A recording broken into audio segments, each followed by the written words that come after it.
Good morning. Thank you for joining OneGroup's informational update. We're glad you could join us for our fourth update on the coronavirus and various business-related impacts and updates. My name is Allison Dunn, and we have several of our experts with us this morning. We have Paul Kader. Paul is the Vice President of Risk Management Services. We have Kelly Goodsell. She's our Vice President of Claim Risk Management. We have Adam Brown, Senior Vice President, Manufacturing and Distribution Risk Specialist. Dennis Aft is with us this morning. He's our Senior Account Executive of Cyber Risk Specialist. Casey Cohn, our Senior Human Resources Specialist. Nate Bradley, Employee Benefits Consultant. Mike Tisdale, Vice President with OneGroup Retirement Advisors. And Todd Hoffman, Senior Bank Liaison. We will be discussing updates and frequently asked questions in various areas such as risk management, claims and coverage, including some updates in the cyber area, human resources, employee benefits, including 401k and other retirement vehicles, as well as small business relief. And as such, we've assembled quite the panel today. We're coming to you from multiple locations, and we'll be hopefully providing you with some helpful information this morning. We do have to include our disclaimer, and that is that this is for informational and educational use only. Nothing in this discussion should be considered to be legal advice. Please consult with the appropriate attorney or advisor before addressing any situation raised in this discussion. And I think we can all agree this is certainly an unprecedented time for all of us. There is so much happening, there is so much information out there, and as such, many decisions to make to address the environment that we are in. So for today, and as I mentioned, this is our fourth webinar that we are holding. We've structured this discussion to cover key updates and other areas that our clients have been asking about. We've requested that participants share any questions in advance, so thank you for everyone who submitted questions. We will tackle those throughout our discussion today. And we have muted all callers, just given the sheer number of callers. We have muted everybody, but if you do have a question after our discussion or anything that you require clarification on, please reach out to us. Reach out to your OneGroup contact. We will be posting the content to our website, which is www.onegroup.com, and we have a whole COVID-19 section on the main page that includes all of this information and a lot more that we've been updating quite regularly. So with that, we'll turn the conversation to risk management and Paul Kader. Paul has been serving as OneGroup's risk management subject matter expert, both internally and externally to our clients. Paul? Thanks, Allison. Good morning, everybody.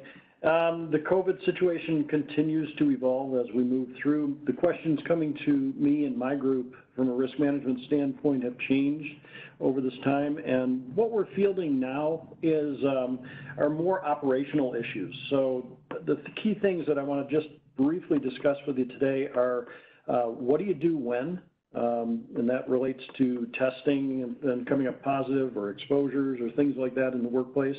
What level of PPE should we use, and what's going on now in the PPE realm? And the last thing is, what happens if we shutter or shut down a facility? I just want to chat with you very, very briefly about that. So a lot of questions have come in. What should we do in our organization if one of our employees has a positive test? And if in fact any person has a positive test, the local health department is going to be conducting an investigation on that situation, and they're going to be identifying those people that were in close contact with the individual. So you should try and tie in with that discussion to gather information to find out who in fact has been closely exposed to an individual that has been tested positive. If it's one of your employees and they've been in your workplace, then you will have to get into some of the quarantining situations for 2 weeks for those that were exposed closely. There's also notification situations of how much and what type of information do we have to put out to the rest of our employees. And that does vary by whether or not it's a positive test or whether there's exposures. But if you think about it as just about any other situation, or if you think about it from the standpoint of who should you tell, who would you want to know, or what would you want to know if you were in the employee's situations. So if you're in direct contact with the individual, yes, you definitely want to know what's going on, that there was a positive test. Keep in mind any positive test, that's medical information. You do have to adhere to HIPAA requirements. But you want to give out that information as far as, hey, you were working with this individual, we're going to ask you to quarantine for 2 weeks.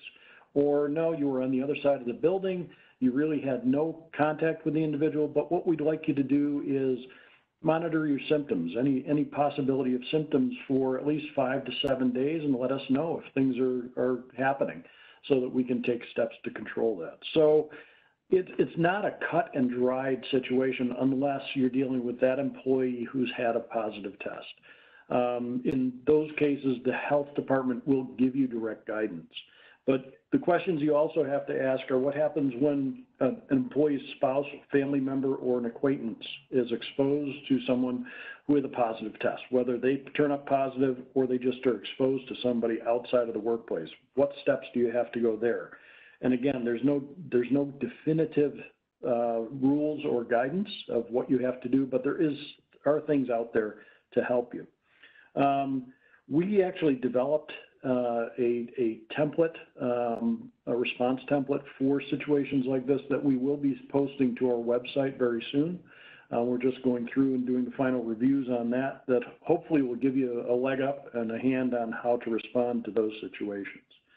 So when it comes to exposures and what steps you need to take or you should take a look at that. Also, there's some help on our website and through the CDC for how mitigating certain situations and what you should do, and also how to clean and how to disinfect and whatnot. The second area I wanted to chat with you about is what level of PPE, personal protective equipment, should we be using? Again, if you're in the healthcare industry, then yeah, you've got very definitive guidelines of what you should be using, and you're probably struggling with that for the past 4 weeks now. If you're not in that area, if you're in general industry and you're an essential business, then you probably are looking at this and saying, well, what should we be using? Should we be using gloves? Should we be using masks? Should we be using respirators? And there's a distinct difference between a mask and a respirator. You probably can't get respirators, that's one thing, and you're probably looking and saying, how do I get masks? If you do use masks, I want to caution you that a mask is not a respirator. Whether you're using the paper surgical mask that ties around your face, that's not a respirator. That's not an N95 mask that's going to do any filtering. All that is going to do is present a physical barrier between you and another person or some sort of material.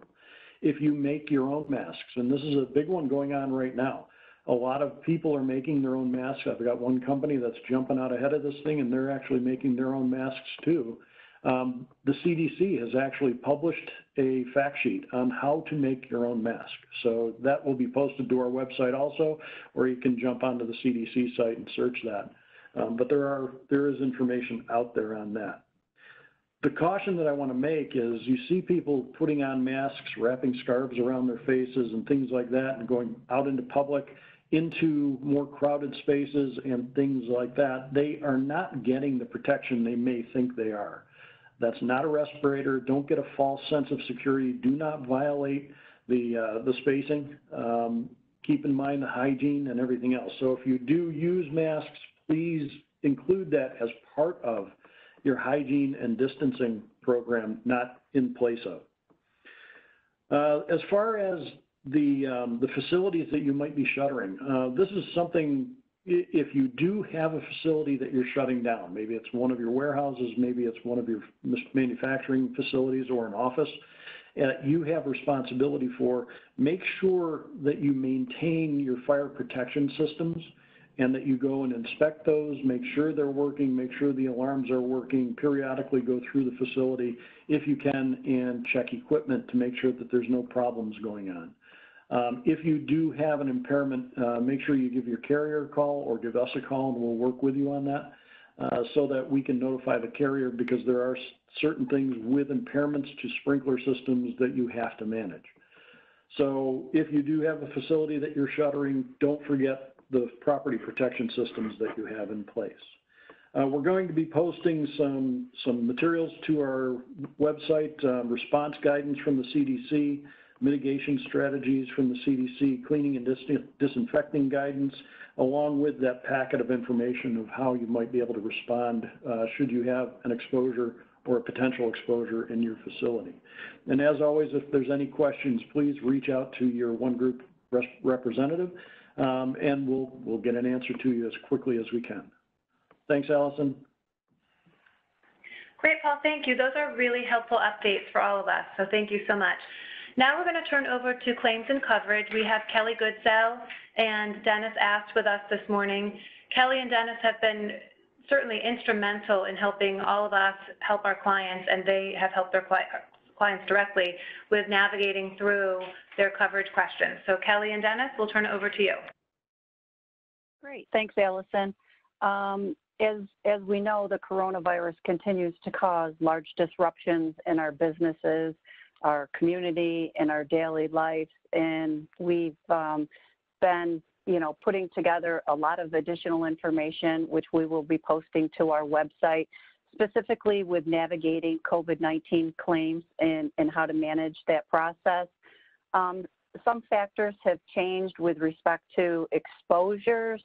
We're seeing a little bit of concerns as we're all working now from home, and ergonomic issues and exposures from a workers' compensation liability perspective. We are also seeing some claims as a result of our essential workers, and thank goodness for those essential workers, especially in the retail, healthcare, our first responders. We are seeing some of those employees test positive, and our recommendation to our clients who have those essential workers under your business and your payroll, those claims are being processed just as an ordinary workers' compensation claim is. So please, if you have anybody that is working for you that has tested positive, we do encourage that you report those claims immediately to your workers' compensation carrier. If you'd like to reach out to me at One Group or any of the other claim representatives, we can walk through that. We are recommending that for those employees who do test positive, that you use the date that that individual has tested positive as your date of injury. Just to use a date, that's part of the criteria that's needed to get a claim started. And also we're recommending that you capture the time that person was working, if they're hourly, their hours for the 2 weeks prior to the testing positive.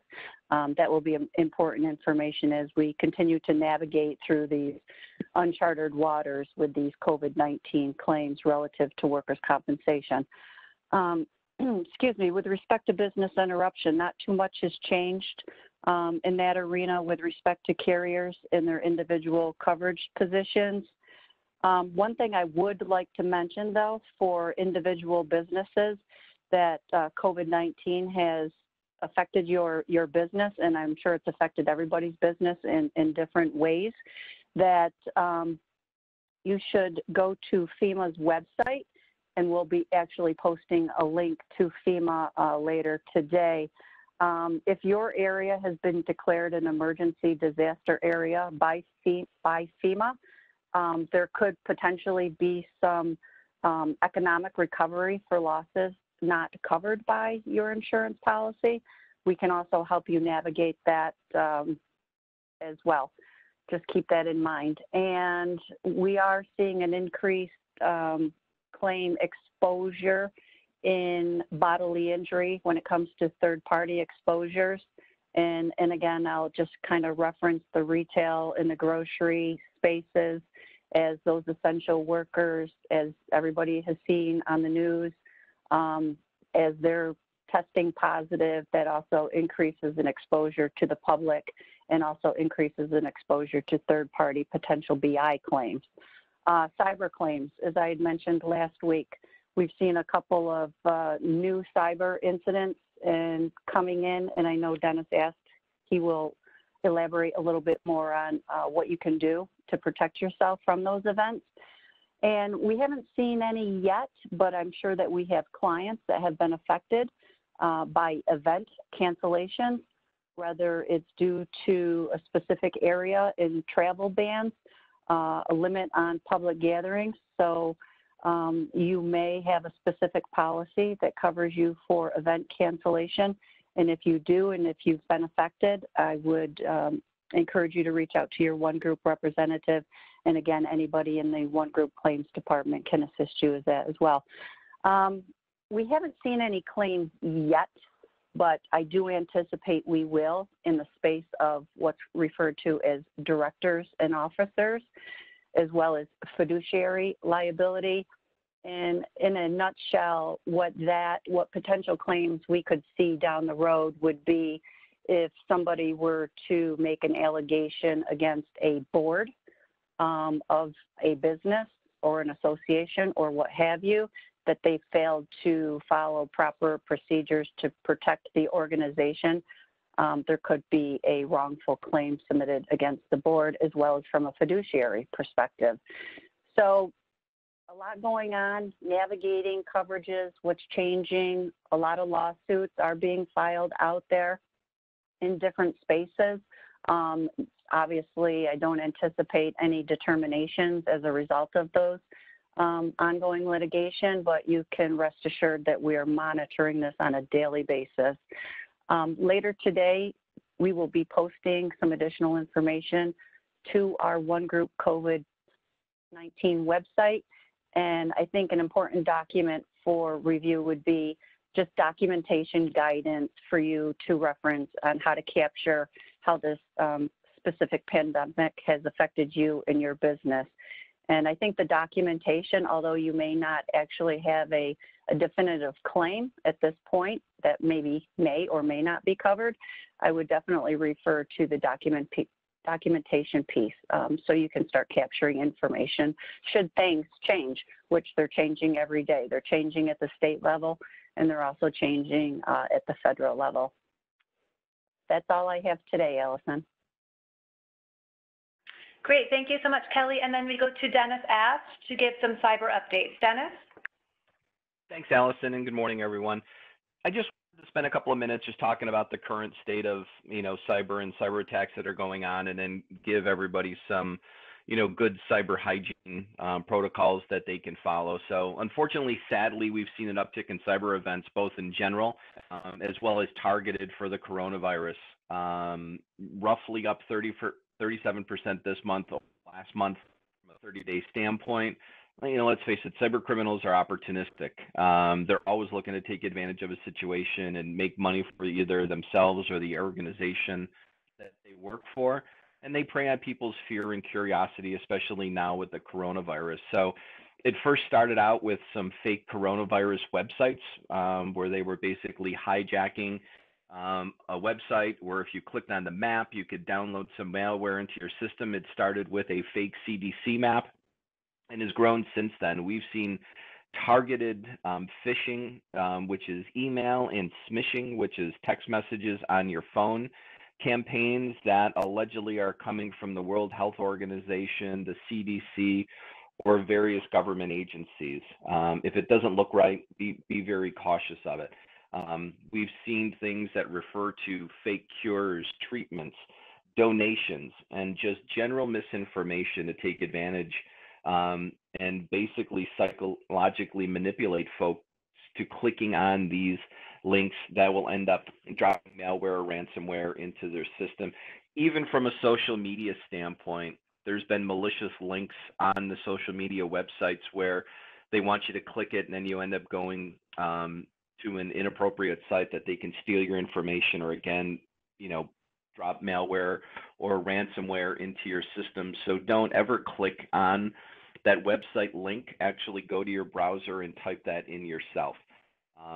Unfortunately, we've seen issues with applications like Zoom where there's been Zoom bombs, especially in the education area where teachers have been utilizing Zoom to communicate with their classes, and then somebody has been hijacking it and actually dropping in inappropriate information, pornographic material, anything else, which is very disturbing.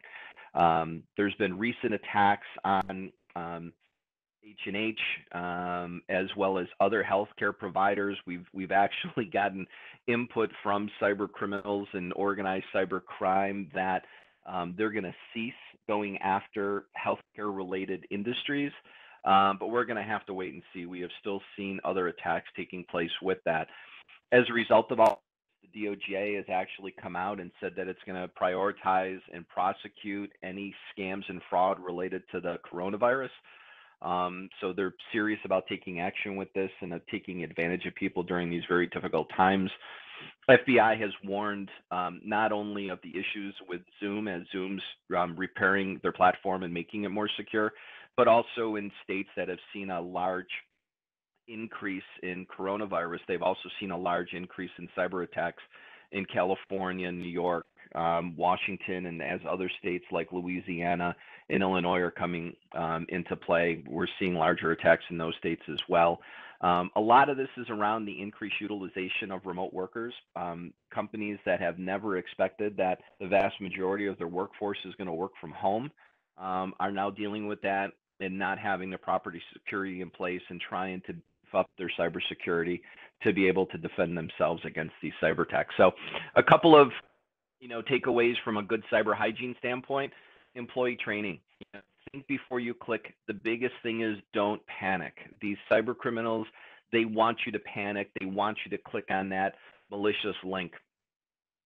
Just take a moment. Just think about it. If it doesn't feel right, don't click on it. If your organization can, certainly utilize multi-factor authentication and utilize a VPN where you can access your network. That provides you the best security. Right now, use strong passwords and passphrases. Make it challenging for these cyber criminals to get into your system. Do not use public Wi-Fi. Even if you have a strong VPN, I would still be very cautious of public Wi-Fi. It still does open up a bigger avenue for cyber criminals to attack.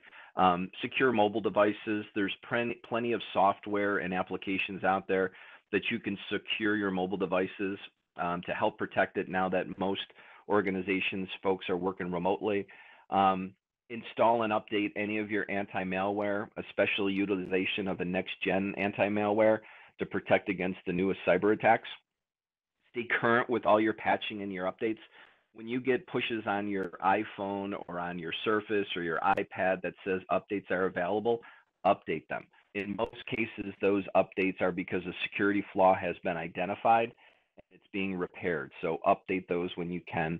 Know what you have out there. And I know this is a little challenging right now as everybody suddenly pushed all kinds of information and devices out remotely, and you may be having people utilize their own devices. Know what you have on your network. Make a risk assessment.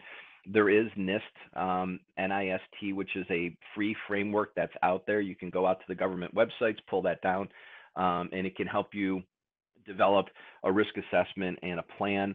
Have backups, test those backups, and when possible, air gap those backups. What we've seen from cyber criminals is they are now infecting companies' backups before they actually launch their attack from a ransomware or malware to let you know that they're in the system. They could be in there for up to 6 months before you even know it. So test those backups, make sure they're not infected, air gap when you can, which means totally disconnect those backups from the internet or from any other access from the outside. Have good vendor management protocols in place. Make sure the contracts are beneficial to you, whether it's a cloud provider, your IT provider, anybody that you do business with. If the cyber event is caused by them, make sure that you have some protection on your organization from that. And the biggest thing I can suggest is have a cyber response plan. If, God forbid, you do have an event, what do you do first?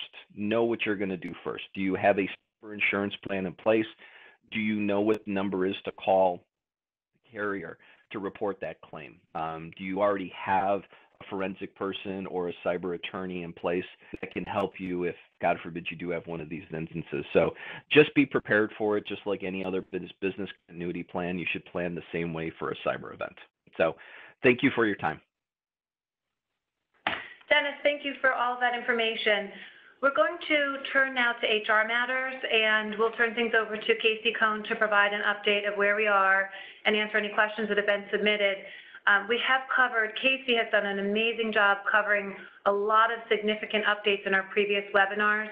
There's a lot of content, so I know for today she plans to focus on some key areas. Casey and our team have been inundated with questions, and they've done an exceptional job keeping everyone informed. With that, we'll turn it over to Casey. Thank you, Allison. Good morning, everyone. I wanted to spend the next few minutes talking a little bit about the Families First Coronavirus Response Act, the FFCRA. On April 1st, the U.S. Department of Labor published the first regulations regarding this, so that was really helpful for us and for everyone that is kind of learning these new laws and how they apply. So I just wanted to touch base and spend a little bit of time talking about these regulations that were just released on April 1. As a reminder, we are receiving daily updates, and I think guidance continues to come. So we'll spend a little bit of time talking about this. So with regard to the FFCRA, as a reminder, this went into effect on April 1. This covers private employers with fewer than 500 employees and certain public employers. A quick review of the benefits.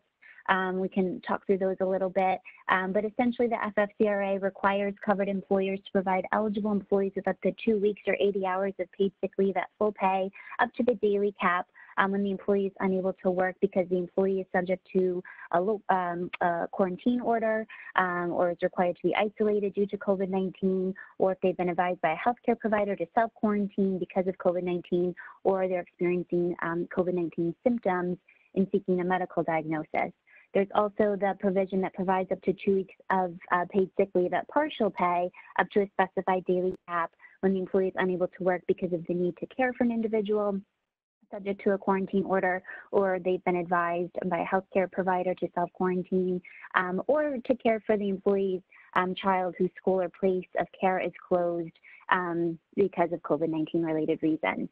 The FFCRA also requires covered employers to provide up to a total of 12 weeks of the expanded family and medical leave, which is required to be paid at partial pay, up to the specified daily cap when an employee is unable to work because of a need to care for their child because the school or place of care is closed because of COVID-19.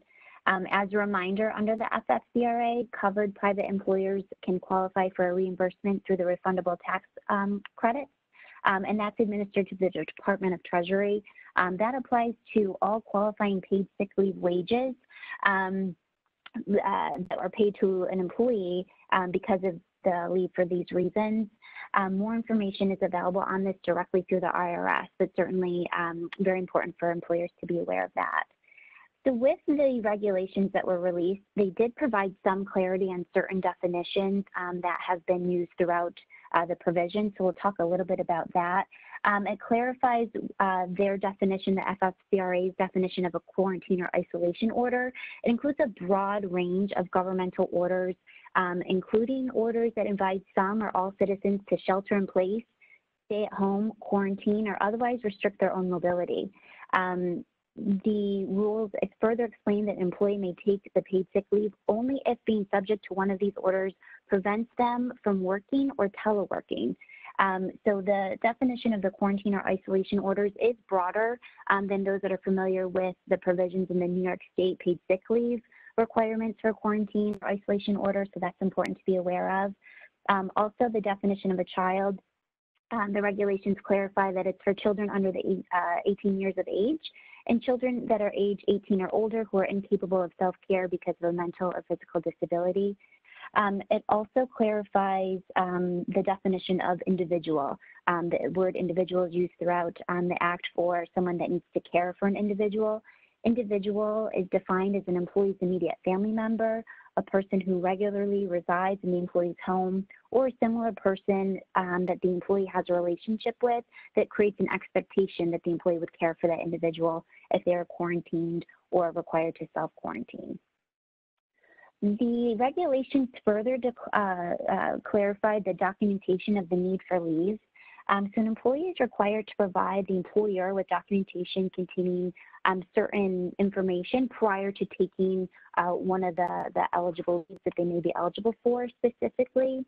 They're required to provide their name, the dates for which the leave is requested, the qualifying reason for leave, and either an oral or written statement that the employee is unable to work because of the qualified reason for leave. So those are the essentials that are required when someone is requesting this type of leave. Also, there's additional documentation that can be required based on their qualifying reason to take that leave. So as an example, if someone is saying they need leave due to a governmental quarantine order, they would need the name of the government entity that issued that order. Or because their health care provider advised them to self-quarantine, they would need the information of the healthcare provider. Similar to if they need the leave due to a school closure, they would need the name of the individual being cared for and also the school or place of care that has been closed. It's important to note that the employer may also request the employee to provide additional information as needed for the employer to support the request for tax credits pursuant to the FFCRA. The employer is not required to provide leave if the materials sufficient to support the tax credits have not been provided. However, generally, employers should exercise caution when denying the leave for that reason. Additionally, for leave taken under FMLA for the employee's own serious health condition related to COVID-19 or to care for someone, the normal FMLA certification requirements would still apply. Additionally, the regulations talked about record-keeping requirements. An employer is required to retain all documentation provided for 4 years, regardless of whether the leave was granted or denied. If the employee provided oral statements, which is an option to support the request for the paid sick leave, the employer is required to document that and also retain that information for 4 years. If the employer denies the employee's request because of the small business exemption, which we'll talk about in more detail in a few minutes, the employer must document that they authorized that determination and that an officer of the business made that determination based on the criteria and retain those documents for 4 years. The guidance further explains what documents the employer should retain to support its claim for tax credits from the IRS. More information with regards to how to claim the tax credits can be found at the IRS.gov. The IRS has put out a lot of information on that. So we can talk a little bit about the small business exemption. We're receiving a lot of questions on that. So small employers with fewer than 50 employees may qualify for the exemption from the requirements to provide paid leave due to school, place of care, or child care provider closings if the payments would jeopardize the viability of their business as an ongoing concern. So the small business exemption is specific to someone's request to take leave because of a child's school or place of care is closed because of COVID-19. There's certain criteria that a business must actually certify or have an authorized business official certify that they've met in order to make that exemption. Essentially, the provision of paid sick leave would result in the small business expenses and financial obligations exceeding available business revenues and cause the small business to cease operating at a minimum capacity. That's one of the reasons someone could file for or claim the exemption. Also, that the absence of the employee would entail substantial risk to the financial health of the organization.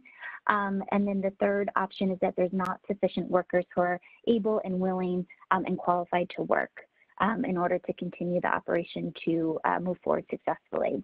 So there is very, as you can see, specific criteria that an employer must certify or an official of the business must certify that they meet in order to utilize the small business exemption. And again, it's specific to those that request time off because their child's school or place of care is closed due to COVID-19.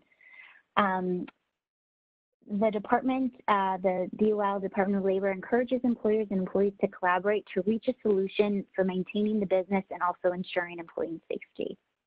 Another question that we've been receiving is with regards to the healthcare worker exemption under the FFCRA. Specifically, we've been getting questions such as, does the employer have to file for the exemption to the exempt employees?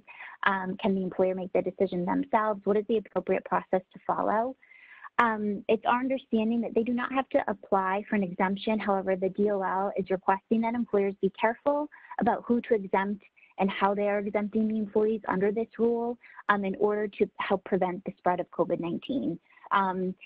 Further guidance states that the exemption should be applied on a case-by-case basis. So certainly there are some exemptions that could apply based on certain situations.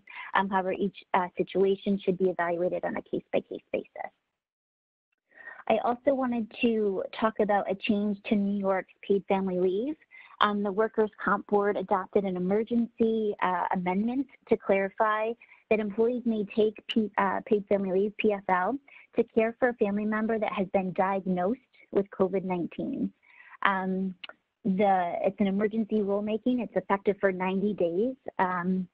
It is effective immediately, but just wanted to clarify that the patient must have been diagnosed with COVID-19 and the employee would have to provide care to that individual in order to qualify for paid family leave. The last update is just on April 6th, Governor Cuomo announced in New York that the pause functions will be extended for an additional 2 weeks. So what that means is that it directs schools and non-essential businesses to stay closed for an additional 2 weeks, which would be through April 29th. Again, there's a lot of updates, a lot of things going on. So certainly if you have questions, please don't hesitate to reach out. And again, we will be posting the material on our website as well. Thank you. And with that, I'll turn it back to Allison. Casey, thank you for all of that information. And I just will reiterate what Casey just mentioned. Everything is posted to the website. We know we're covering a lot during our webinar. We are trying to address all the questions that we get on a very regular basis. So we are definitely packing a lot into our small window of time. But we certainly appreciate any further follow-up that you have. And again, I would suggest if there is any further information to reach out to us and certainly check our website as well. So thank you, Casey. Now we'll turn things over to Nate Bradley, who has been working closely with our carriers as well as our clients to understand the implications of all the benefit notices and changes. Nate's been working internally with our team and with our clients to make sure that everybody understands the changes and to make sure that we're accurately communicating them to everyone. So with that, Nate, we'll turn it over to you. Thanks, Allison. Not as many updates on the health insurance side of things. One thing that did come across since our last call, or kind of in addition to what we spoke about at the last call, is the treatment of someone who is diagnosed with the COVID-19. So previously, since I think our first round of calls, we've been saying testing and related office visits are covered in full, no matter what type of plan you're on. That was a federal mandate. Treatment was always subject to the plan's normal cost share.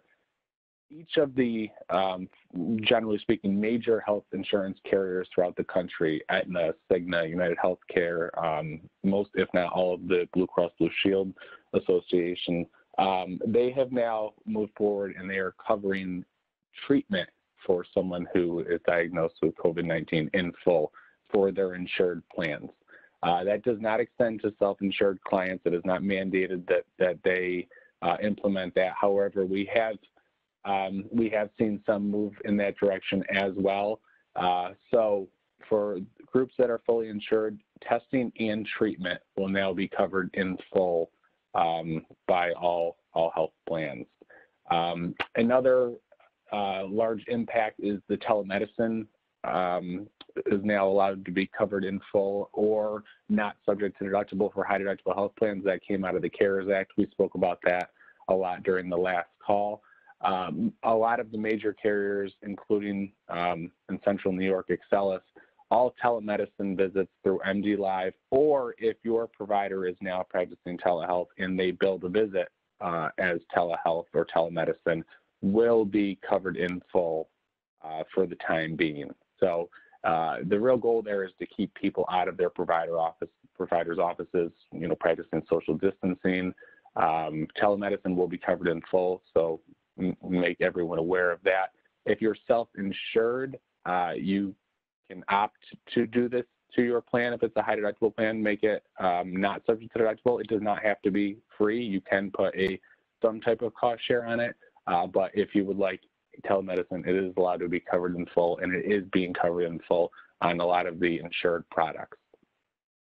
Let's see. Also in the CARES Act that we did speak about during the last call is the expansion of health savings accounts, medical flexible spending accounts, and some health reimbursement arrangements, HRAs, the ability to now purchase over-the-counter drugs without a prescription. The drugstores, pharmacies are not set up for you to use your debit cards for these things yet. That will take a couple months. But you would be able to turn in a manual reimbursement for such things. If you do have an HRA, you would want to check the setup of your HRA. Many of our clients' health reimbursement arrangements are set up only to cover deductible and pharmacy that runs through the medical plan expenses, so it would not extend to those HRAs. But if your HRA was set up to cover all IRS Section 213D expenses, then you would be able to use the HRA for Tylenol, Claritin, things of that nature.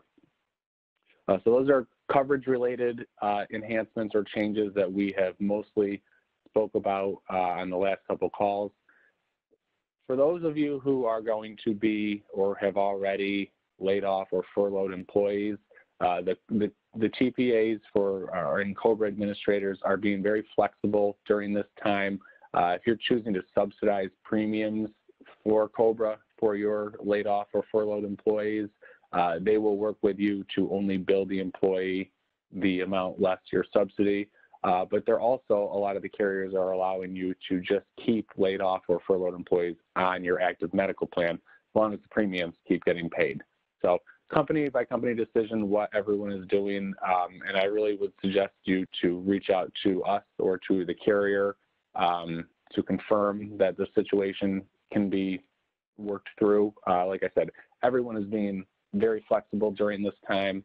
Another thing to note is those of you who offer dependent care flexible spending accounts, now that school's closed, a lot of before and after programs are closed, daycares are closed, the amount that you have put into the dependent care flexible spending account may be more than you'll need.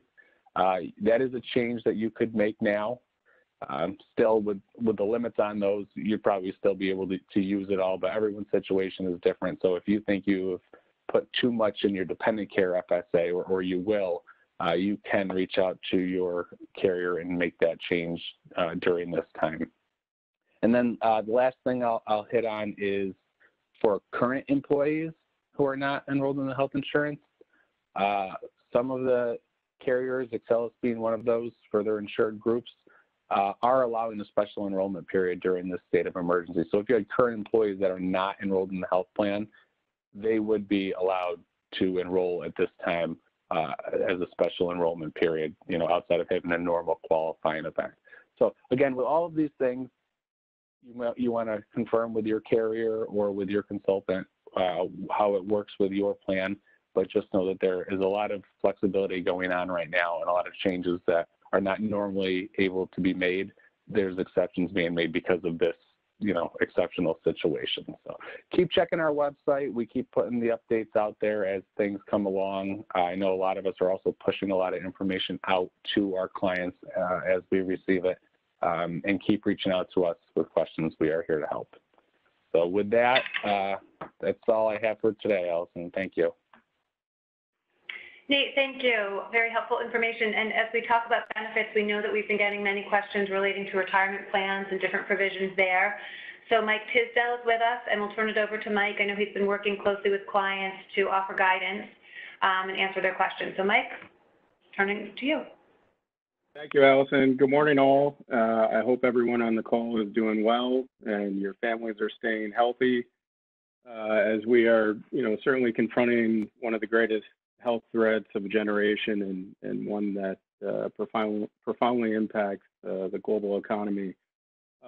Things have been hastily changing on a daily basis over the past couple of weeks. If you've jumped on this call, my colleagues Joe Hatfield and Chuck Baracco have provided timely updates on the call pertaining to the newly enacted CARES Act and the impact on retirement plans. So this morning, I just want to reemphasize the items that plan sponsors need to know about regarding the potential changes to the retirement plans.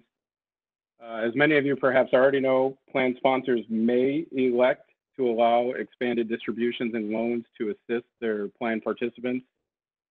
So plan sponsors may elect to add both features. They may elect to add neither of the features or choose one or the other. That being said, some of the record keepers that we work with have adopted these changes automatically via negative consent unless the plan affirmatively opts out. So I would like to just highlight how important it is to ensure that you or whoever it may be at your company who manages the day-to-day operations of your 401k, your 403b, ensure that you are paying close attention to those communications that your record keepers are sending, because all their processes are different and all of their deadlines are rather sporadic. Plan sponsors need to review these communications and make their own decisions about how to proceed. For example, employers who are closed down or operating at reduced capacity may want these options available for their workers, but other employers who are not laying off or furloughing workers may not see a need to run the risk of increased plan leakage in the long term, due to loan defaults and distributions. So either way, plan sponsors need to make sure they don't accidentally adopt these changes by ignoring notices, from their record keepers. Done properly, the plan can be deemed to have adopted a change proposed through a negative consent notice process in which a failure to object is acceptance. So again, we just want to highlight how important it is to, not look over those notifications that may be coming into your email box. Just to recap on the elective distributions and the loan rules, the coronavirus-related distributions are those made in 2020 up to $100,000 that's aggregated across plans, 401ks, 403bs, or IRAs. The 10% penalty for distributions for folks under 59.5 goes away. Again, this distribution can be taxed over 3 years, and a record keeper is not mandated to withhold the typical 20%. And this can be repaid over 3 years. This would be classified as a rollover, and this would not count against a participant's annual contribution limit. As it pertains to the coronavirus-related loans, again, permitted up to $100,000 or the total vested account balance if lower. This also includes any existing loans. So if your plan document permits that you can have 2 loans at one time and somebody already has a loan of, say, $25,000, then the second loan amount would only be able to be in the amount of $75,000. The expanded loan provisions essentially eliminate the 50% collateral requirement since it is permitting a participant to borrow up to that $100,000 of their vested balance. Any loan payments due between March 27th and December 31st of this year may be delayed or suspended. Interest will continue to accrue.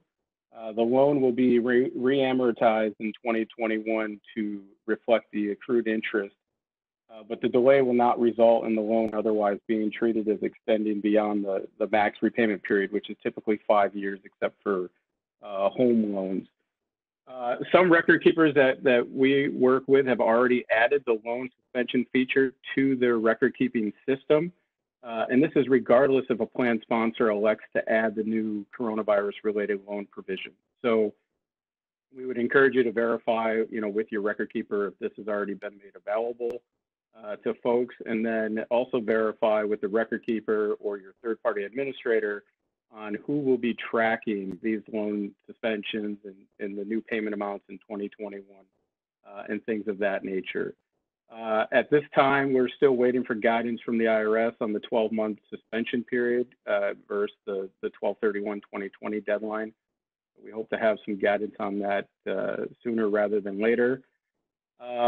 Some record keepers that we work with have announced that they will be waiving all fees for all new coronavirus-related loans and distributions. So again, check with your record keeper to decipher if they too have announced these fee waivers. Again, the eligibility for both the distribution and the loan, one, if a participant is diagnosed with COVID-19, 2, if a spouse or a dependent is diagnosed with COVID-19, and 3, if they're experiencing adverse financial consequences due to COVID-19. And these are participant, the participant self-certifies. One additional CARES Act provision is that plans are permitted to suspend RMDs, required minimum distributions, in 2020. So keep an eye out for that as well. Certainly, there are many concerns related to retirement plans, especially retirement plans sponsored by small businesses. The ARA, the American Retirement Association, has been advocating for relief from certain provisions under the Internal Revenue Code and ERISA due to ongoing and future business impacts of COVID-19, of the COVID-19 pandemic. Issues continue to arise surrounding funding requirements for defined contribution plans. So we anticipate more to come on this in the near future. So hopefully on one of these calls, in the next couple of weeks, perhaps we'll have some more guidance as it pertains to funding requirements for employers. And lastly, I've touched on, and Chuck and Joe have touched on the CARES Act provisions, but flipping to the other side of the coin of our retirement plans, certainly is market performance. We've experienced great volatility within the financial markets since late February. So we just encourage you to work with your plan advisors, your record keepers, to ensure that your employees, your plan participants, have access to the resources they need in these critical, times. Folks are certainly nervous, and it's definitely a time that they need some guidance. On that note, One Group Retirement Advisors will be partnering with several money managers over the next, the coming weeks and the next couple of months for timely live webinars that will discuss the markets and the economic climate that you and your plan participants can call into. We're actually rolling out our first one tomorrow morning at 10:30. It's presented by Nuveen. If you're interested in joining the call, or if you think this would be beneficial for your employees, please feel free to give me an email, mike@onegroupra.com, and I can shoot you over the WebEx info. Again, please lean on us if you have any questions or need additional guidance. We're here for our customers, our colleagues, and our communities in good and bad times. So we are a port in this storm, and that's all I have for this morning. Thank you, Allison. Mike, thank you very much. We're going to turn things over to Todd Hoffman, and we realize that we provided a lot of information today, and we're getting kind of towards the end of our 1 hour. So Todd might go a little bit over. I just want to give a little bit of advance notice on that. He does have a lot of great information to share relating to different types of assistance that are available for different businesses relating to small business relief. So we're going to turn things over to Todd, and we'll let him give us all the great information. Great. Thanks, Allison. Hopefully everybody can hear me today. My update today is going to address the Paycheck Protection Program portion of the CARES Act. That's the act program that was passed to provide financial relief to small businesses. In case you weren't with us last week, the program is being administered through the local banks and other approved lending institutions via the SBA 7A program. So the first thing I want to do is give you an update as to where the bank stands, all the banks stand today.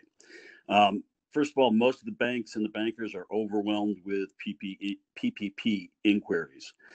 Depending on the size of the bank, they are processing anywhere from dozens to hundreds of applications. I touched base with a couple of banks today. One told me they had 4,000 applications over the weekend, and they're going through and trying to process them today and get them into the system. The smaller local community banks don't necessarily have an online system, so they may have to re-enter those applications and all that information through both of their and the SBA portals. Meanwhile, the larger commercial banks are being blitzed with literally tens of thousands of applications. Again, I touched base with another bank. They estimated they had 50,000 applications. I don't know, what level that's at, but that's a lot of applications. It's a lot of work for these guys to be handling.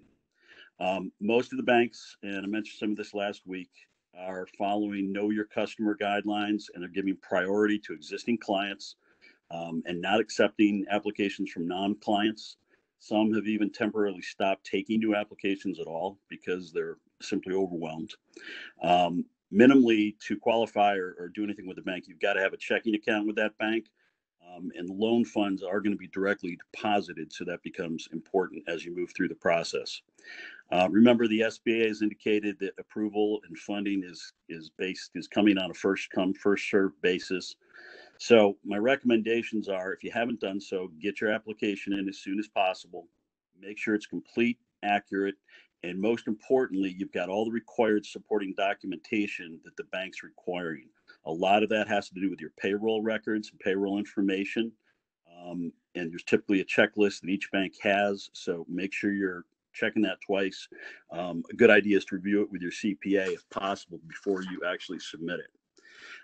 I'd also recommend trying to contact your banker after you've submitted it, just to let them know you've made the application, and try to get confirmation that they're in receipt of it. Timing of loan approval process and closing is going to vary from bank to bank. I had somebody tell me this morning they thought that they might have the first closings within a couple of days. I think that's probably the best that anybody can hope for. So that's good news. If you do have relationships with multiple banks, my recommendation is to go with the one that you feel you've got the best relationship with and the one that can act as your biggest advocate. One of my suggestions was if you're keeping a list of things to do when this is all over, I'd recommend that you build a strong relationship with the bank. Put that on their list to do, after, in the future. If you do need recommendations for bank contacts now or in the future, feel free to reach out to me. I'm happy to talk to you about that. So one issue before I touch on the PPP updates that I want to point out is that banks have ways to offer you financial relief, outside of the program, outside of the PPP program or other SBA programs. And many of them are already offering these services on their websites. So I'm going to quickly go through those. One is approving or increasing your normal working capital line of credit. Secondly is deferring or providing forbearance for principal payments on mortgage and term loans. That's typically a 3-month forbearance. So in other words, you don't have to pay the principal for 3 months, only interest. I've seen them also doing this on personal mortgage and credit cards. You can rewrite your existing loans potentially or modify them where you extend the term of the loan and thus lower the payment. Banks are also waiving their ATM fees, their overdraft fees, their late fees. They're allowing no penalty CD withdrawals. So they're doing a lot of things to help folks. And I just want to share one great example. I spoke to a dental practice the other day that did all of these following things to help themselves. So they were really on top of this. They applied for a PPP loan of $100,000. They had an existing working capital line of credit, which they raised from $25,000 to $100,000, and they got the interest rate lowered substantially on that facility. Excuse me. They got a 3-month deferment on their commercial mortgage principal payments, so those are pushed off. The other thing they did, which you may not be thinking about, is they talked to their vendor with whom they had financed a large equipment purchase. So this is outside of your traditional banks, traditional lenders, maybe an equipment, a leasing company, for example. That vendor agreed to halt all payments for as long as they needed with no interest accrual. So they were giving them free rein and said, hey, just let us know when you want to start again and we'll do that. So if you haven't talked to your vendors, do that and see if they can help out. All right, moving quickly into PPP program updates or clarifications. One thing I want to make everybody aware of is that this whole process is going to involve 2 applications. You've got your first, which is the loan request application, and the second one is going to be the loan forgiveness application. So think about beginning that conversation with your banker. Ask if they have a calculation worksheet that you can review for loan forgiveness. I know that there are worksheets out on the internet right now that will give you a breakdown of how to proceed. I will try to find one and get that posted to our website. So very quickly, just briefly going over some of the stuff we covered last week. What's the maximum loan amount? Remember that it's 2.5 times the average monthly payroll for the past 12 months. That's excluding cost over $100,000 on an annualized basis for each employee. So they're not going to cover any payroll over $100,000. So remember that when you're calculating the maximum loan amount. What is the interest rate and what are the repayment terms? So these both have changed since last Friday. Originally, the rate was quoted as up to 4%, but that rate has now been set at 1% for the banks and by the SBA. Repayment was quoted with a 6 to 12-month deferment of payments followed by a 10-year repayment. That's changed to a 6-month payment deferment with a 2-year maturity. The thing to remember about the whole repayment thing is if the loan is forgiven, then you're not going to have any repayment at all. So that's a huge factor in thinking about that. A question that's come up quite a bit is, do independent contractors count as employees for purposes of PPP loan calculations? And the clarification is no, independent contractors have the ability to apply for a PPP loan themselves, so they do not count for purposes of the borrower's PPP application or calculation. So do not include them in either in when you're making application or when you're talking about loan forgiveness. Let's see. Speaking of loan forgiveness, so 3 important questions that you're going to want to ask that are related to this. How much of the loan will be forgiven? How much could that forgiven be reduced? In other words, how much might you have to repay? And that can happen if you use the funds improperly for other than what they were supposed to use for, which is payroll costs, lease payments, mortgage interest, and utilities. Or if your FTEs or your payroll costs go down more than 25% between those measurement periods. And again, I'm going to refer you to that U.S. Chamber of Commerce brochure. It's on our website. You can get it on the U.S. Chamber website. It's a 4-pager. It gives you great, it shows you, it's got some great examples of how to calculate all this. So just one more question. Oh, so remember that the loan forgiveness piece is based on the cost that you experience for the 8-week period following the closing date of the loan. So it's just that 8-week period for those things that we talked about. Again, mortgage interest, the payroll and cost, utilities, and mortgage interest and lease payments. So it's important to note that 25% is an important number in this whole process. Remember that reduction in payroll costs can't exceed 25%, and not more than 25% of the forgiven amount of the loan may have been spent on non-payroll costs. So again, your payroll costs are key to this whole thing. They're supposed to make up about 75% of the total amount of the loan forgiven.